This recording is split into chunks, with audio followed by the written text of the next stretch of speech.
sistem mengenai life cycle produk ini ya. Bisa dipahami ya, harus punya itu.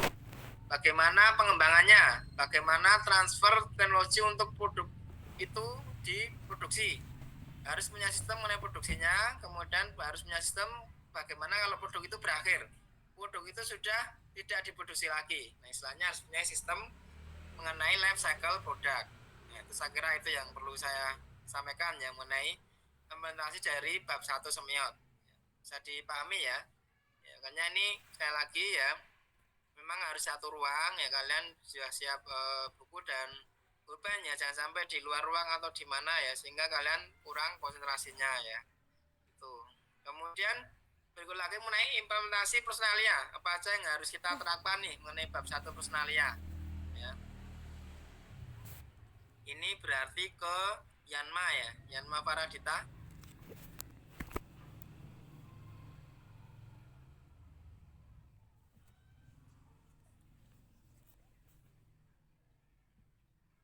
Ya Pak, ada personil kunci, terus pelatihan, kemudian konsultan Pak. Kasih ini mau nggak? Ya betul. Yang lain apa nih? Ini kayaknya ada keluarganya ya ini Yanman ya. Yang lain apa nih? Ini Yanman udah betul nih. Ya harus ada personil kunci. Personil kuncinya apa saja?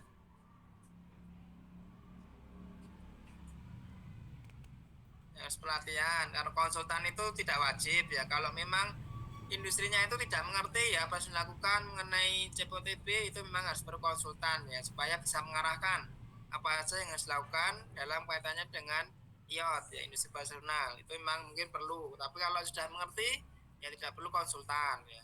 Jadi tadi harus ada pelatihan ya, harus ada personel kunci. Personel kuncinya apa saja, ini kan kalian harus paham ya. Ya. Yasti deh, Yasti. Iya Pak. Selain personel kunci dan lainnya yang harus diterapkan. Tadi selain pelatihan, selain kaitan konsultan sama personel kunci. Tapi personel kunci itu apa saja? Buat personel kuncinya itu ada kepala produksi, kepala pengawasan mutu, sama kepala pemastian mutu. Ya betul. Kemudian kalau apotekernya harus berapa? Minimal ada 3 Pak buat setiap personel kunci itu. Ya, 3, bener enggak? 3. 3 atau harus minimal 2 atau harus 1? Ini beda dengan CPOB ya. Kalau CPOTB minimal berapa? 1, 2 atau 3? Yasti. Bentar Pak. Ya. 1. Seorang proses kepala pemerintah.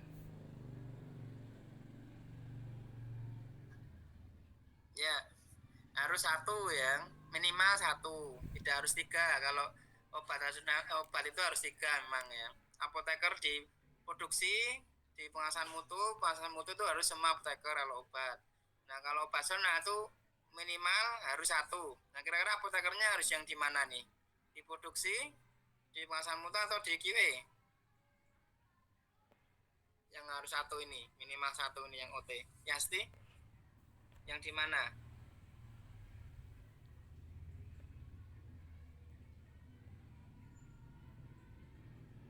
Ya tinggal milih ya, diproduksi di QI atau QC.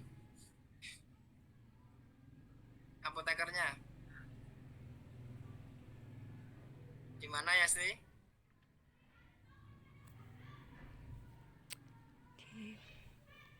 Ya yuk. Diproduksi mungkin Pak. Ya salah ya, di bagian pemastian mutu ya. Ya nggak apa, salah nggak apa, tapi salahnya jangan lama-lama menjawab ya. Ya jadi pemastian mutu itu ya. Kemudian selain itu apalagi yang harus diterapkan? Mungkin ya, akna deh akna. Tadi selain pelatihan ya, personel kunci, mengenai konsultasi, kemudian apa lagi mengenai personalnya ini?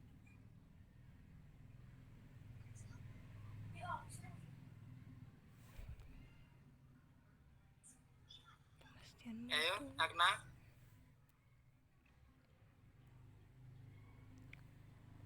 Iya, Pak. Apa Agna?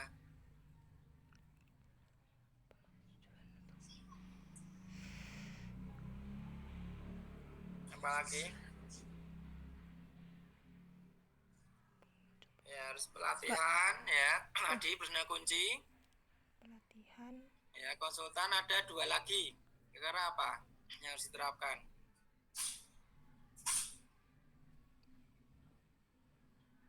Ya bukan 2 ya. Sebenarnya ada ada 4 deh. Ada 4. Mana ya? Nggak tahu. Agna apa? Nggak 1 tahu, deh. Pak. Enggak apa? Apa ya? Kepala pemastian mutu. Ya Aman Hanafi.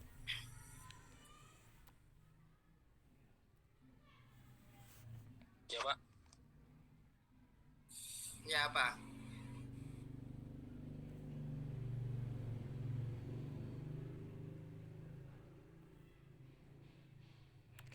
Ya, yang 4 saya kasih satu pancingan ya.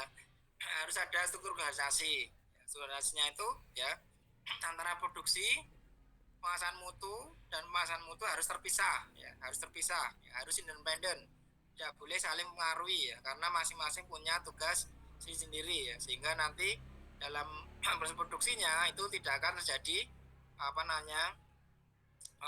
kesalahan ya, karena ada pengaruh, makanya harus independen ya. Jadi produksi QC kita harus terpisah, independen, dan dia masing-masing bertanggung jawab atau langsung berkomunikasi dengan misalkan manajer atau kepala pabrik ya. Dari kepala pabrik ada manajer produksi, manajer QC, QA gitu ya. Itu masing-masing independen, tidak saling mempengaruhi. Itu organisasi ya. Dan berarti 3 lagi nih. Kira-kira apa mengenai personalia? Irma Nur. 3 lagi nih. Tadi kemudian apa lagi? Irma Nur.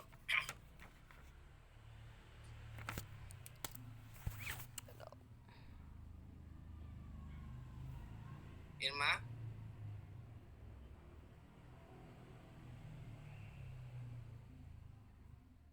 Manajemen mungkin, Pak. Ya, bukan.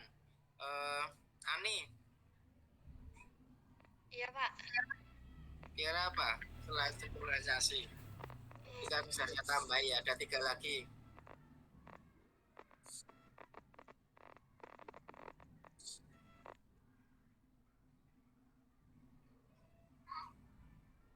Ya, Hanifah deh. Kalau Hanifah nggak bisa jawab, nanti baru saya jawab. Hanifah.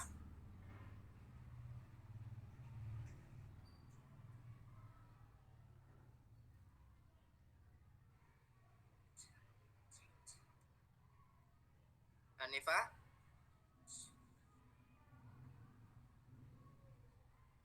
Ini Hanifah nyimak enggak ini? Iya, Pak, nyimak, Pak, sebentar.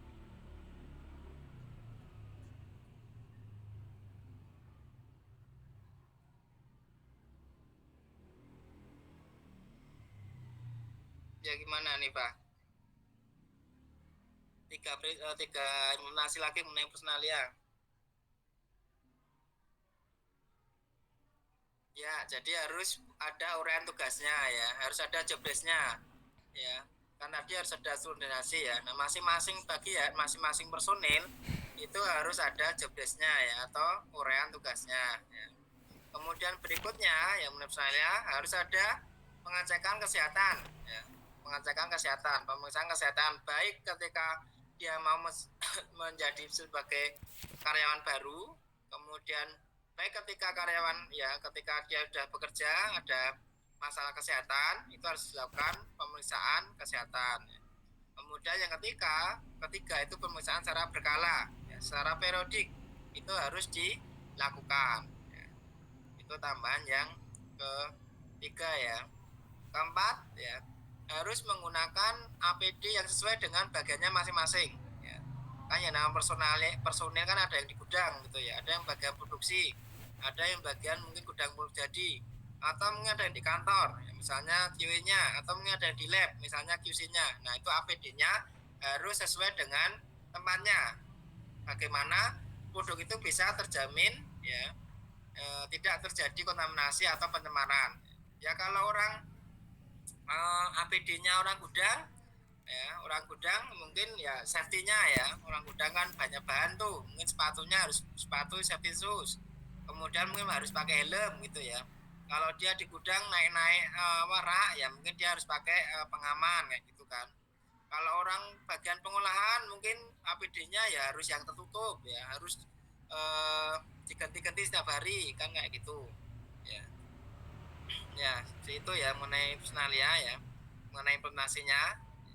Kemudian berikutnya mengenai implementasi untuk bangunan fasilitas. Nah ini bagaimana nih? Coba ini sekarang berarti ini ya Mama Husni ya. Ya, Pak. Bagaimana implementasi bangunan fasilitas? Implementasi bangunan fasilitas menentukan kualitas visual dan kesesuaian fungsi suatu bangunan tersebut, mempengaruhi bagaimana memahami dan menggunakannya. Mungkin itu, Pak. Iya. Masnya gimana ini? Nora sana? Implementasi bangunan fasilitas mungkin suatu industri obat tradisional harus memiliki area penimbangan, area produksi, area penyimpanan, area pengawasan mutu, sarana pendukung serta pembersihan dan sanitasi bangunan fasilitas. Ya betul ya. Jadi salah satunya itu ya memang harus ada tempat area atau ruang masing-masing untuk bagian ya tadi yang seperti disebut Nunasana ya artinya gudang harus punya tempat sendiri terpisah ya. Dan jadi satu misalnya dengan lab ya, artinya lab harus punya sendiri, R&D harus punya area ruang sendiri ya kayak gitu ya. Betul. Kemudian yang lain apa kira-kira? Tadi sebenarnya sudah saya sebut di awal ya mengenai prinsip bangunan ya. Tadi karena ada yang menyebut kemudian saya sebut. Itu maksud dari implementasi. Kira-kira gimana bangunan fasilitas selain itu? Ya, Pancari.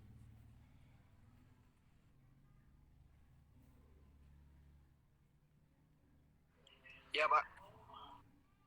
Ya bagaimana?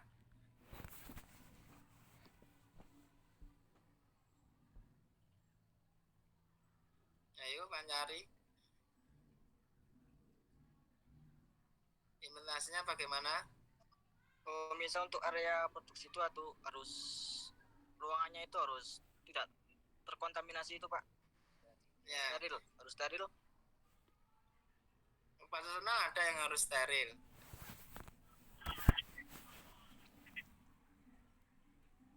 Kemudian, bentar, Pak. Ya tadi belum pas ya jawabannya tapi ya jawabannya nggak benar. Oh ya. Sebenarnya mau nyampe pada jawaban yang benar tapi belum pas. Apa Pancari? Terus bagian penyimpanan itu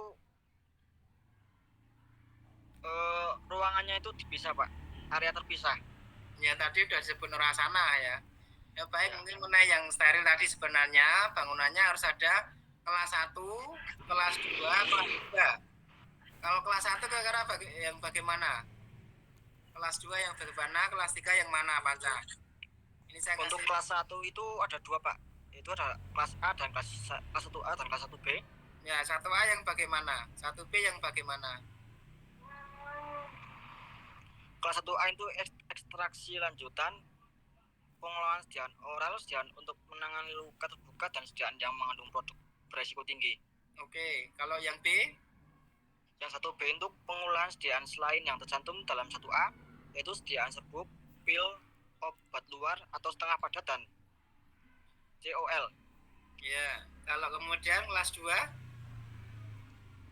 Ya, kemudian untuk yang kelas 2 itu ekstraksi awal, pengemasan sekunder, dan kelas 3 itu gudang, penyimpanan bahan awal, termasuk penyortiran, pencucian, pengeringan, perajangan, dan penggilingan.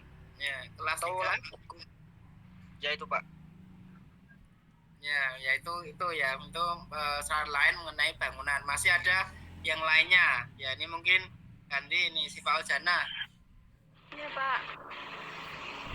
Gimana ketentuan implementasi yang lain mengenai bangunan fasilitas? Mungkin area pengawasan mutu. Ya, bagaimana pengawasan mutu? Hendaklah terpisah dari area produksi, area pengujian mikrobiologi. Hendaklah dipisahkan dari area pengujian lain. Ya, terus yang lainnya apa lagi? Sarana pendukung. Kenapa sarana pendukung? Gimana? Misal ada ruang istirahat dan kantin hendaklah terpisah dari area lain. Terus fasilitas untuk mengganti pakaian kerja, membersihkan diri dari toilet, hendaklah disediakan dalam jumlah yang cukup dan mudah diakses. Terus letak bengkel perbaikan dan pemeliharaan peralatan hendaklah terpisah dari area produksi. Terus ada pembersihan dan sanitasi bangunan fasilitas. Ya. Bangunan yang digunakan untuk pembuatan obat tradisional hendaklah didesain dan dikonstruksi dengan tepat untuk memudahkan sanitasi yang baik. Ya, betul ya. Ini ya walaupun ini tadi saya si Faul sama Pak Anca kan baca ini, jadi lancar sekali. Itu betul ya. Tolong bisa dipahami. Tadi apa yang disebut si Faul, Nur Hasana sama Pak Anca yang tadi saya naik kelas itu sudah betul ya mengenai implementasinya memang harus seperti itu ya. Tambahan lagi ya, ada satu hal yang belum disebut, harus bebas dari banjir ya. Harus bebas banjir, kemudian ya jauh dari tempat pembuangan sampah ya. Itu jangan sampai tempatnya malah sok kena banjir musim hujan, atau tempat dekat dengan tempat sampah nanti banyak lalat tuh yang akan masuk ke industri kita atau produksi kita, nanti bisa mencemari. Itu tambahannya ya.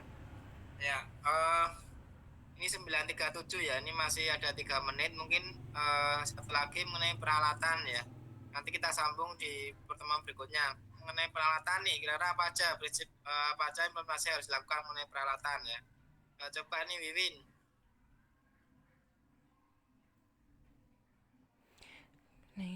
Untuk peralatan ada desain dan konstruksi. Ya, terus bagaimana? Ada pemasangan dan penempatan, pembersihan dan sanitasi peralatan, juga perawatan dari alat tersebut. Terus ada lagi?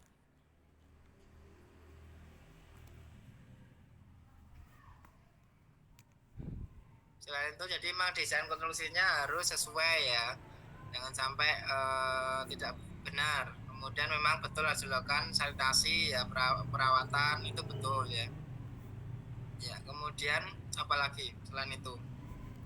Ini desain konstruksinya itu jangan sampai menyebabkan pencemaran ya, atau kontaminasi. Itu harus sesuai penggunaannya. Itu seperti itu sebenarnya penjelasan desain konstruksi ya. Terus tempatnya ya tidak himpit-himpitan ya, harus ada jaraknya. Itu bagian dari desain dan konstruksi ya. Kemudian ya memang betul ya harus ada sanitasi, ada perawatan ya. Ada satu hal lagi yang penting katanya dengan peralatan ya, karena peralatan itu ada mungkin yang mengandung nilai ukur atau alat itu sebagai alat uji. Nah, kira-kira apa itu? Mungkin setelah Wiwin deh, Yanma. Kaitannya dengan alat yang mempunyai nilai ukur dan atau mungkin nilai uji. Ada 2 hal mengenai itu. Nah, Yanma apa kira-kira? Sebentar, Pak. Ya, jadi saya mau mengajak kalian berpikir cepat ya, karena saya rasa kalian kemarin sudah tugas kelompok untuk CPOB ya. Harusnya ya memang sudah nyambung gitu loh.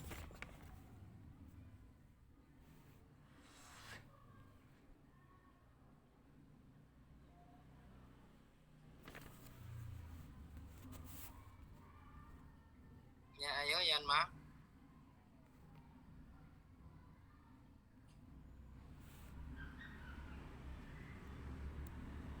Ya.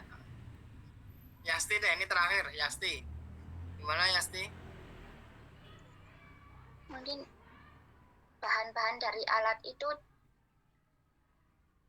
tidak, yang kontak dengan produk tidak boleh ada interaksi kuman, Pak. Itu tadi sudah saya bahas ya di desain konstruksi ya, jangan sampai mencemari atau kontaminasi. Kan saya tanyanya kaitannya dengan nilai ukur atau alat uji yang ada di peralatan. Itu harus apa dilakukan? Harus melakukan apa kita? Itu pertanyaannya. Dilakukan verifikasi alat. Ya, jadi harus melakukan verifikasi ya secara berkala. Verifikasi itu pengecekan ya, pengecekan terhadap ketelitiannya atau ketepatannya ya. Itu misalnya timbangan ya, itu harus kita cek pakai alat timbang itu. Satu lagi sebenarnya kalibrasi ya. Alat yang punya nilai ukur ya atau sebagai alat uji yang di situ ada nilainya yang ditunjukkan, itu selain verifikasi harus dilakukan kalibrasi. Itu ya mengenai peralatan ya saya rasa ini karena waktunya memang sudah habis ya. Kita hanya peralatan, nanti kita sambung lagi di berikutnya ya, di insya Allah di minggu depan ya, di tanggal tanggal 2 ya, tanggal 2 Desember ya. Mudah-mudahan nanti kalian bisa lebih siap untuk menjawab ya. Nanti bisa dibaca-baca dulu. Kita lanjutnya berarti ke produksi ya, mengenai penerapan, ke cara penyimpanan, kemudian ke dokumennya, ke dokumen masing-masing nih, bab 1, bab 6, baru nanti lanjut ke bab berikutnya ya, bab bab 7 sampai bab 12 mengenai dokumen, mengenai prinsip, penerapan dan dokumennya itu ya. Saya harap besok minggu depan insya Allah kalian bisa lebih siap ya. Jadi jawabnya ya tidak harus nanya lagi apa-apa atau mungkin sebentar Pak, itu saya harap bisa lebih siap ya. Itu yang saya harapkan ya. Ya kalian ya istilahnya kan generasi Gen Z ya, generasi yang mungkin sekarang lebih pintar, lebih cepat memahami ya. Minggu depan ya saya mengingat seperti itu ya, kalian cepat menjawab gitu ya. Tadi materi sudah sampaikan ya, mungkin dari saya cepat